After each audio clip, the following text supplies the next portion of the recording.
Same কাজে যদি অন্য কেউ করে তাহলে সে যেন বিশাল বড় পাপ করে ফেলেছে।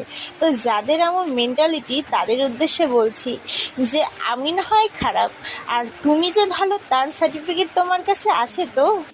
যাই হোক বন্ধুরা, আমি কারো ব্যক্তিগত লাইফে ইন্টারফেয়ার করতে চাই না। আমিও চাই যে যেমনভাবে ভালো থাকে, খুশি থাকে, সুস্থ থাকে, সে তেমনভাবেই ভালো থাকুক। আমার কোনো অধিকার নেই কারোর লাইফ নিয়ে কিছু বলার, দেন আমার লাইফ নিয়েও কারো অধিকার নেই আমাকে কিছু বলার। আমার লাইফ আমি বুঝবো, আমি কি করব কি না করব। তো বন্ধুরা, তোমাদের সাথে গল্প করতে করতে আমার স্নান করা কমপ্লিট হয়ে গেল। এবার গা হাত পা গামছা দিয়ে ভালো করে মুছে নেব। আর যেহেতু আমার বড় বড় চুলে না জল শুকোতে অনেকটাই টাইম লাগে, সেই জন্য গামছা দিয়ে ভালো করে চেপে চেপে মুছে গামছা দিয়ে মাথাটা বেঁধে নেব। বড় চুলের এই একটাই সমস্যা যে তাড়াতাড়ি শুকোতে চায় না, আর জল যদি একবার বসে যায় মাথায়, আমার